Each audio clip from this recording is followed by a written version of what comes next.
સમાચારમાં આગળ વાત કરીએ તો પોરબંદરમાં 3271 કિલો ડ્રગ્સ સાથે ઝડપાયેલા આરોપીના રિમાન્ડ મંજૂર થયા છે.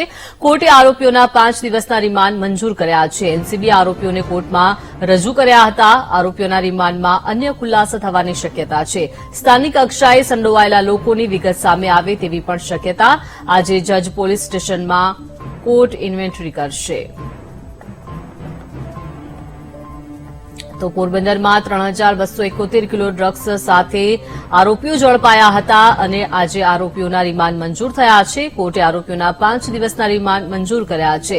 એનસીબી આરોપીઓને કોર્ટમાં રજૂ કર્યા હતા. આરોપીઓના રિમાન્ડમાં અન્ય ખુલાસા થવાની પણ શક્યતા છે. તો આ રિમાન્ડ દરમિયાન હજુ પણ અનેક ખુલાસાઓ થવાની શક્યતાઓ સેવાઈ રહી છે. સ્થાનિક કક્ષાએ સંડોવાયેલા લોકોની પણ વિગત સામે આવે તેવી શક્યતા છે.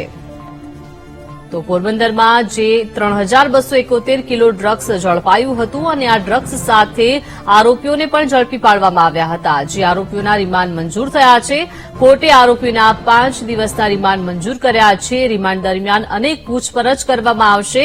એનસીબી આરોપીઓને કોર્ટમાં રજૂ કર્યા હતા. આરોપીઓના રિમાન્ડમાં અન્ય ખુલાસા થવાની પણ શક્યતા છે.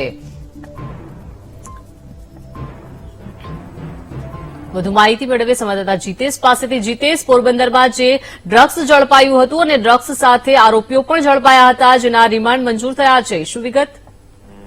જી, વાત કરીએ પોરબંદરના જે નજીકના દરિયામાંથી જે 3271 કિલો જે ડ્રગ્સ પકડાયું છે અને 5 જેટલા શખ્સોને ઝડપી લેવામાં આવ્યા છે અને આ તમામની પૂછપરછ એનસીબી અને એટીએસ દ્વારા કરવામાં આવી રહી છે. તો આજે સવારના સમયે જે 5 આરોપીઓ છે જે ડ્રગ્સ સાથે ઝડપાયા છે તેમને પોરબંદરની કોર્ટમાં 7 દિવસના રિમાન્ડ માટે રજૂ કરવામાં આવ્યા હતા અને અદાલતે 5 દિવસના રિમાન્ડ જે છે મંજૂર કર્યા છે અને હવે એનસીબી દ્વારા તેમની સઘન પૂછપરછ હાથ ધરવામાં આવશે કે આ જે જથ્થો ડ્રગ્સનો જે જથ્થો છે જે લાવવામાં આવ્યો હતો એ જથ્થો ક્યાં પહોંચાડવાનો હતો, સ્થાનિક કક્ષાએ કોની સંડોવણી છે એ તમામની લઈને જે પૂછપરછ છે એ હાથ ધરવામાં આવશે. હાલ પોરબંદરની કોર્ટે એમના 5 દિવસના જે રિમાન્ડ છે મંજૂર કર્યા છે અને હવે એનસીબી દ્વારા તેમની પૂછપરછ કરવામાં આવશે.